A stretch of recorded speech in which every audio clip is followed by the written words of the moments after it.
Fala meu povo, tudo bem? Eu sou o professor Renato Amigo, seu professor de Química. É com muito prazer que eu te convido hoje para assistir a 24ª aula do segundo bloco de aulas, o bloco das aulas de Físico-Química. Se você quiser maiores informações sobre todo o nosso projeto, você acesse o site www.quimicadoamigo.com.br e lá você tem informações sobre todos os blocos de aulas, algumas orientações de estudos, uma série de links interessantes, várias e várias listas de exercícios, as quais você faz o download, tenta resolver aí na sua casa, tem o gabaritinho lá a partir de agora e na sequência a gente posta videoaulas aqui para que você possa ter resolução comentada das listas e possa então aprender Química aí de uma maneira completa. Teoria aqui no canal, lá no nosso site uma série de informações úteis aí para que você possa progredir no seu estudo e no final a gente posta aqui as videoaulas para refinar toda a sua técnica de resolução de exercícios para que você possa ter sucesso na sua prova ou no seu vestibular. Beleza? Então seja muito bem-vindo, seja muito bem-vinda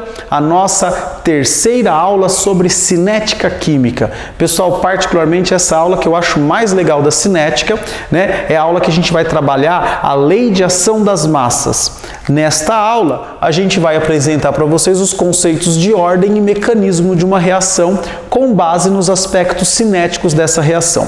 Pessoal, essa lei de ação das massas, ela é conhecida como lei de Guldberg-Waage. Tem bastante gente que acha que é um cientista só. Não, são dois cientistas noruegueses, né, o Cato Guldberg e o Peter Waage, que eles fizeram uma análise, né, da variação da velocidade de uma transformação química em função das concentrações dos reagentes. Pessoal, pelo amor de Deus, vamos lembrar que quando eu estou analisando a expressão da lei de uma velocidade, ou seja, a expressão cinética de uma transformação química, o que vai importar para a gente são sempre os nossos reagentes, tudo bem? Não estou falando em cálculo de velocidade média, que eu disse lá na primeira aula de cinética. Velocidade média eu posso calcular tanto para reagente como para produto. Agora eu estou falando da expressão para cálculo da velocidade em função das concentrações. Então eu tenho que olhar para as concentrações dos meus reagentes, tudo bem? Pessoal, aqui tem uma reaçãozinha genérica. Esse A minúsculo, essas letras minúsculas, elas são os coeficientes estequiométricos da minha reação balanceada. As letras maiúsculas correspondem às substâncias químicas, reagentes A e B e produtos C e D. O que esses dois cientistas aqui perceberam? Que a velocidade dessa reação, ela dependia da concentração de cada um dos reagentes elevado a determinados expoentes. Ou seja, eu posso ter um dos reagentes impactando mais na velocidade da reação do que um outro reagente. Como é que fica essa expressão? E você vai ouvir eu falar muito dessa expressão aqui nas nossas aulas. A velocidade é igual a uma constante de proporcionalidade multiplicado pela concentração do meu reagente A, neste caso, multiplicado pela concentração do meu reagente B nesta reação, sendo que A elevado a um coeficiente e B elevado a outro coeficiente. Tá? Essa é conhecida como a expressão para o cálculo da velocidade de qualquer transformação química. Se eu tivesse mais um reagente aqui, você multiplicaria por outro reagente elevado a um determinado expoente. Se eu tivesse só um reagente, seria só um reagente elevado a um coeficiente. Elevado a um expoente. Pessoal, o que é bom a gente falar? A gente falar cada termo dessa expressão. Então vamos lá aos termos. Esse termo V, ele significa, obviamente, a velocidade da reação, tá? Esse V está me referenciando aí a velocidade da reação. Essa letrinha K é uma constante de proporcionalidade, então é uma constante, e essa constante depende, então é uma constante que depende da temperatura. Ou seja, né, o que a gente está querendo dizer aqui? A gente está querendo dizer que a 25 graus Celsius, essa reação vai apresentar um K, vai ser fixo.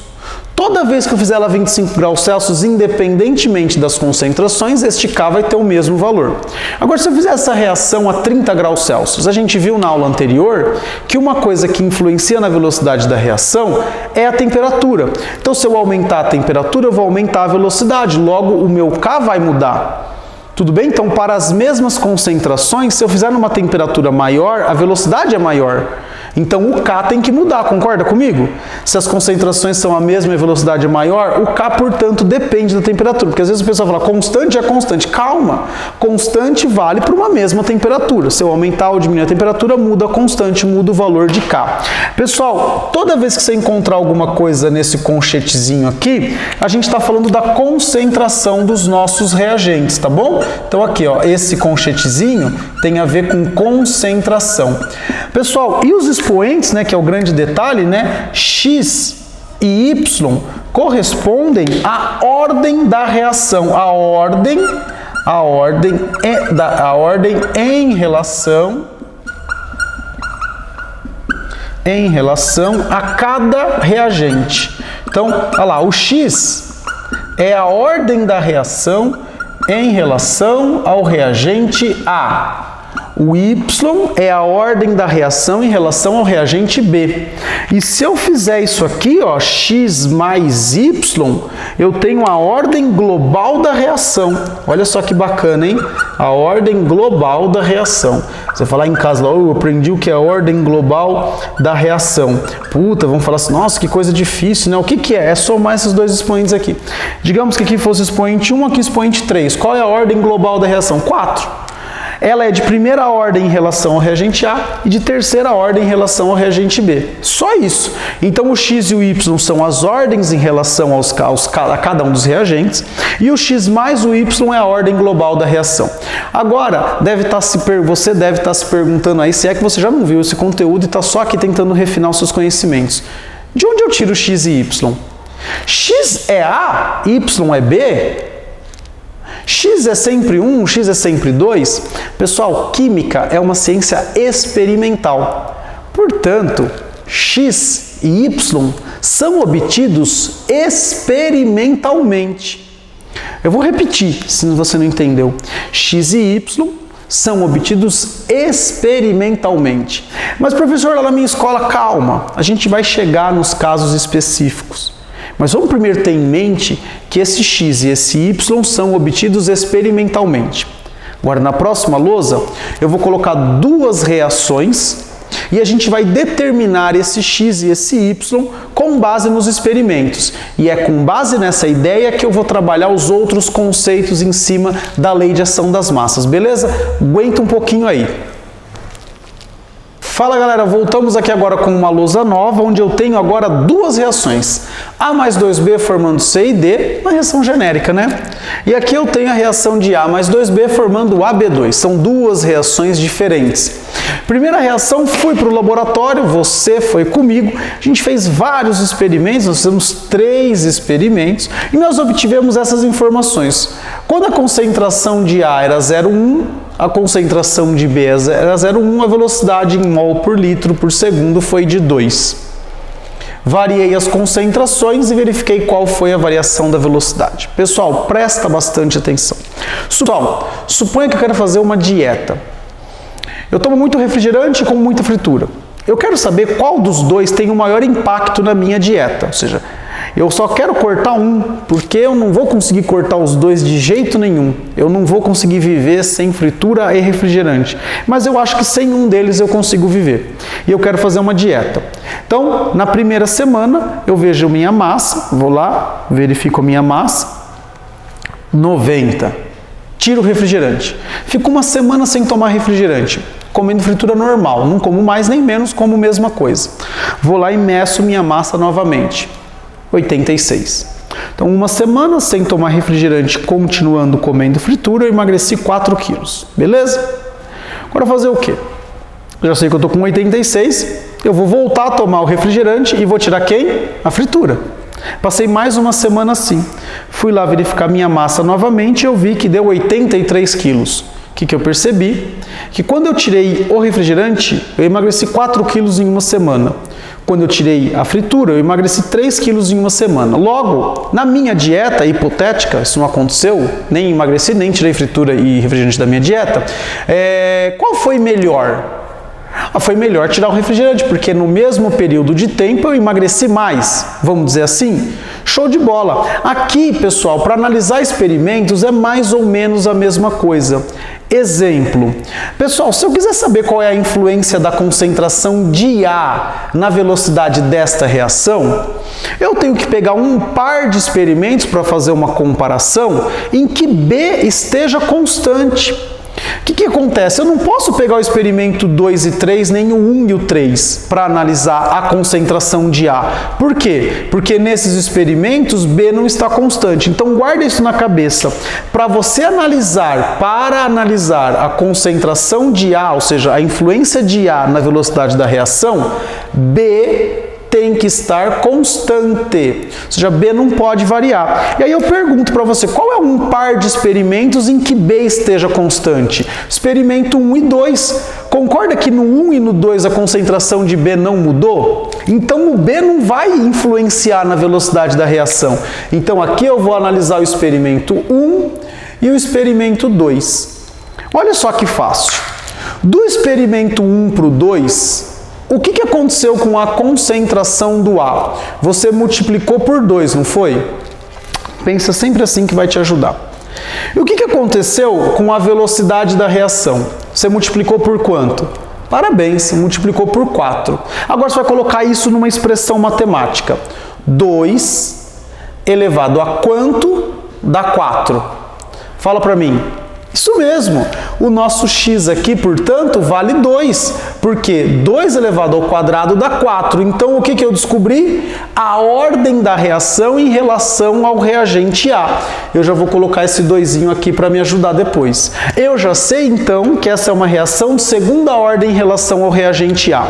Olha só que fácil, não é? Agora, o que a gente vai fazer? A gente vai ver agora o B. Eu quero analisar a concentração do B. Quem que tem que estar constante? Diz para mim. O A. Quais são os dois experimentos em que A está constante aqui? Dá uma olhada para mim. Ó, o A tem que estar constante. Quais são os dois experimentos que A está constante mesmo? Ouvi? Isso mesmo. O experimento 2 e o experimento 3. Olha só que show de bola. Então vamos analisar o que aconteceu com B no experimento 2 e 3. Porque A não mudou. Então se teve variação aqui, foi por conta do reagente B. Olha só o que você fez aqui. Daqui para cá você multiplicou por 2. E daqui para cá você multiplicou por quanto? Por 4. Mesma análise.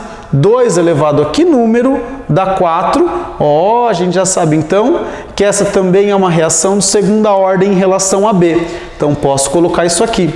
E daí dá pra gente escrever o quê? Dá pra gente escrever a expressão da velocidade. Ó. A velocidade dessa reação é uma constante que multiplica a concentração de A elevado ao quadrado vezes a concentração de B elevado ao quadrado.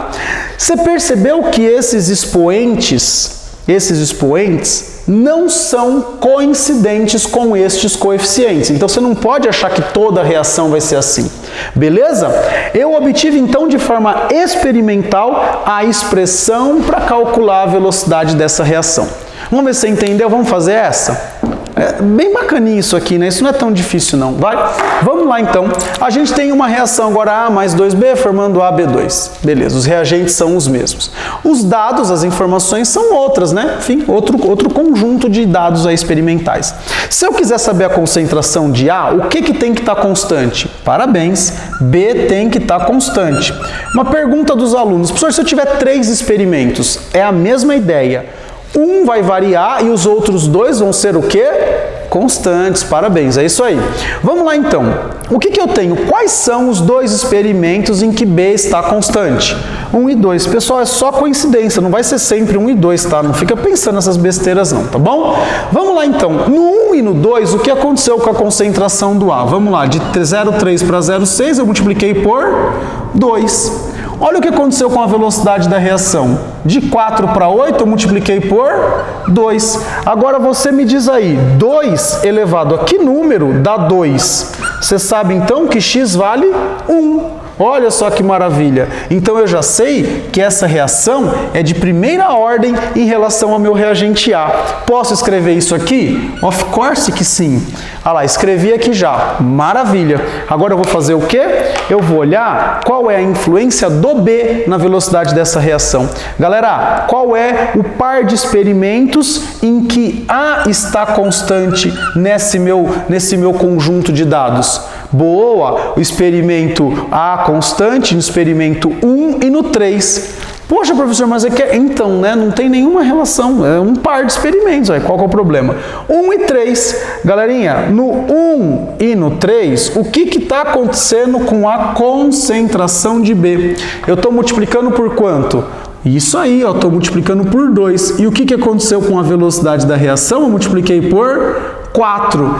Professor, então, é isso mesmo, olha lá, 2 elevado a que número dá 4?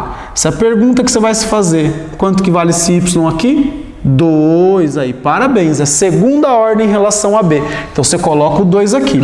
Agora a gente vai fazer a expressão para a velocidade dessa reação. Então a gente sabe que a velocidade dessa reação é igual a uma constante que depende da temperatura, multiplicado pelo reagente A elevado à primeira potência, multiplicado pelo reagente B elevado à segunda potência.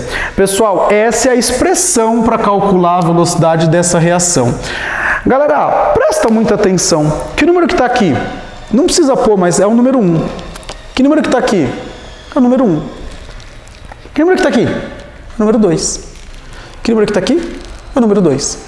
Pessoal, quando experimentalmente eu obtiver dados que forem coincidentes, ou seja, as ordens das reações em relação a cada um dos reagentes for coincidente com os coeficientes estequiométricos, eu estou diante de um caso específico.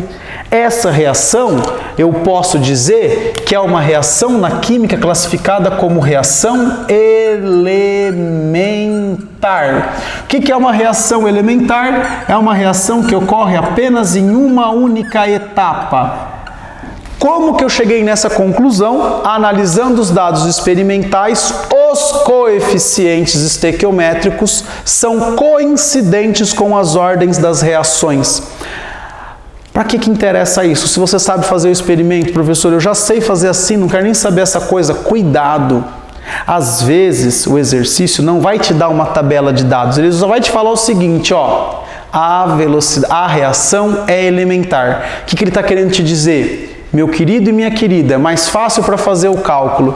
O expoente do A é o coeficiente do A, o expoente do B é o coeficiente do B, quando o exercício falar que a reação é elementar. Se o exercício não falar nada, é porque ela provavelmente não é elementar. Nessa aqui, por exemplo, é uma reação que não é elementar. Por que ela não é elementar? Porque a ordem da reação em relação a cada reagente é diferente dos coeficientes estequiométricos, beleza? Então, reação elementar é aquela reação que ocorre em uma única etapa e que as ordens das reações em relação a cada reagente coincidem com os coeficientes. Agora, na próxima aula, eu não disse aqui que ocorre em uma única etapa? E quando a reação ocorre em 10 etapas, em 3 etapas, em 5 etapas? Será que tem uma etapa que é mais importante que as outras? Então, aguenta a mão aí que na próxima lousa você vai saber disso. Fala galera, voltamos aqui agora com uma lousa nova, a gente vai trabalhar a ideia de reações em etapas, vai falar um pouquinho sobre o mecanismo de uma reação química. Então, eu sempre costumo fazer uma analogia, se você já teve aula disso comigo, né, de forma presencial, você sabe que eu sempre faço essa analogia, faço lá uma brincadeira na aula, onde a gente mostra aqui uma linha de produção. Vocês estão vendo que tem uma linha de produção aqui com um bonequinho feliz, outro bonequinho feliz, um bonequinho triste e um bonequinho feliz, né? Vamos lá, imagina que isso aqui é uma linha de produção de qualquer coisa que você pode imaginar aí e entraram 500 peças para essa galerinha aqui manufaturar. Esse primeiro aqui estava felizão, o cara estava bombando aqui, estava feliz com o trabalho, foi lá e manufaturou as 500, passou 500 para o próximo. Ao longo de um dia isso aí, né? Esse próximo aqui também está feliz, está alegre, está animado, ele vai faturar 500 também, ele vai manufaturar 500, passou 500 para o próximo. Esse cara aqui está triste, toda hora vai no banheiro, toda hora está no celular, mandando WhatsApp, está perdendo tempo, está olhando Facebook, não está assistindo as videoaulas, não vai para a escola, o cara é triste, né? O cara está lá depressivo. O que acontece com esse cara? O cara está triste. O cara não está querendo trabalhar. Toda hora sai do serviço, toda hora vai no banheiro, toda hora se perde aí, vai dar uma voada, né? A gente fala isso aí na indústria, né? Vai dar uma voada. E ele não consegue manufaturar essas 500 peças, ele só passa 300 para o próximo. E esse próximo que está feliz, ele poderia muito bem fazer as 500, mas quantas que chegaram para ele? Só 300, então ele só entrega 300 peças aqui no final. Ao longo de um dia, quem determinou a velocidade dessa minha linha de produção? O nosso amiguinho que estava mais lento, ou seja, que estava fora do prumo. Esse cara que toda hora ia no banheiro, espero que não seja você aí do outro lado. Esse cara que não quer trabalhar, espero que não seja você aí do outro lado. Esse cara que não quer fazer lista de exercícios, espero que não seja você aí do outro lado. Esse cara, por não estar feliz no ambiente, por não estar bem, ele estava mais devagar. E foi ele que determinou a velocidade da reação. Então, sempre a etapa lenta determina a velocidade da reação. A etapa lenta determina, olha lá, determina a velocidade da reação. Pessoal, presta atenção. Professor, mas se ele tivesse em outra etapa, em outro lugar, né? A velocidade da reação. Vamos colocar esse cara aqui, então, no segundo bloquinho aqui. Imagina que ele fosse esse. 500, 500, 300, 300, 300. Imagina que ele fosse o primeiro. 500, 300, 300, 300, 300. Imagina que ele fosse o último. 500, 500, 500, 500, 300. Você vê que independentemente de onde ele esteja aqui na nossa brincadeira, onde ele estiver, ele vai atrapalhar a reação. Ou seja, ele vai fazer a reação ficar mais lenta. Então, ao longo de um dia, ele foi o determinante para a velocidade da linha. Passando por uma reação química é a mesma coisa. Uma reação química, por exemplo, essa reação genérica aqui, A mais 2B formando C, ela ocorre em duas etapas, vamos supor. Primeira etapa, A com B formando D, essa é a etapa lenta, e na segunda etapa, D com B formando C. Essa é a etapa rápida. Se você fizer a equação global disso aqui, esse D cancela com esse D, esses dois B's vão se somar, então eu tenho A mais 2B formando C, eu cheguei na equação que eu queria.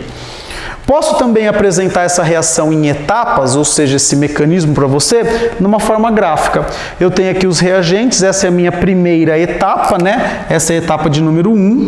Você viu que a etapa de número 1 tem uma energia de ativação bastante alta e a minha etapa de número 2 tem uma energia de ativação bastante baixa.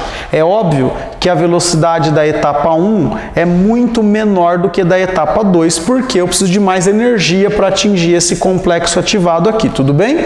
Beleza? Lembra da primeira aulinha de cinética? Beleza, então. É isso aí. Então, a etapa lenta é a primeira etapa. A etapa lenta é a primeira etapa. A etapa lenta determina a velocidade da reação. Sim, quando você tiver uma reação em etapas, a etapa lenta será considerada a etapa elementar da velocidade para a expressão do cálculo da velocidade da reação.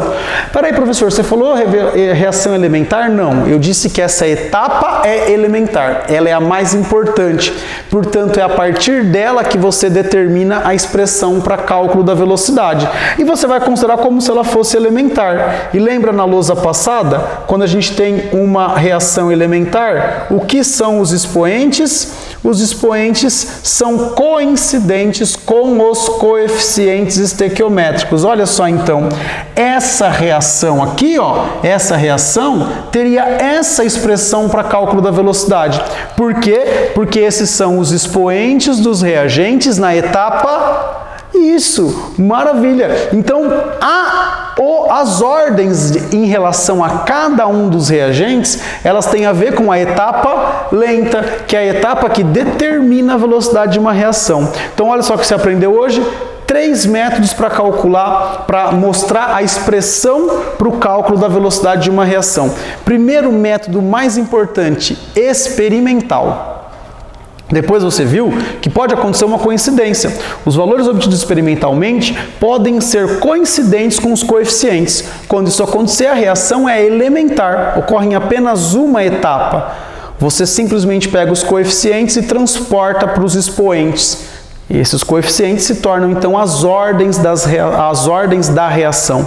E a gente viu ainda que uma reação que ocorre em mais de uma etapa, ou seja, a reação que não é elementar, ela tem uma etapa determinante, que é a etapa lenta. E aí você considera a etapa lenta como se fosse uma reação elementar. Então, na etapa lenta, eu considero os coeficientes como expoentes para me gerar as ordens da ordem da reação em relação a cada reagente. Beleza? Pessoal, com isso então a gente termina aí a lei de ação das massas, uma aula muito interessante, essa é uma aula que eu gosto bastante da cinética, ela é muito cobrada, é importante que você agora vá lá, faça o download da lista de exercícios, tente resolver, se ela ainda não estiver disponível, logo logo ela estará, né? Então acompanhe o nosso site, tem atualizações todos os meses, né? Lá no quimicadoamigo.com.br. Se você achou que essa aula foi interessante para você, por favor, dê uma curtida, clica aí no botão curtir. Se você achou que essa aula foi boa para você, você também pode compartilhar essa aula com seus amigos nas suas redes sociais. Você pode divulgar na tua escola, você pode divulgar no teu cursinho, você pode ajudar o nosso canal a crescer. Você ainda ficou com alguma dúvida, tem sugestão, crítica ou elogio ao nosso canal? Deixa um comentário aqui no YouTube ou envie um e-mail para mim no quimicadoamigo@gmail.com. É o nosso novo e-mail, quimicadoamigo@gmail.com. Envie um e-mail para mim, eu teria o maior prazer do mundo em responder o e-mail para você. Beleza? No mais, o que eu tenho a dizer é que foi um imenso prazer gravar essa aula para você e eu digo beijo, tchau!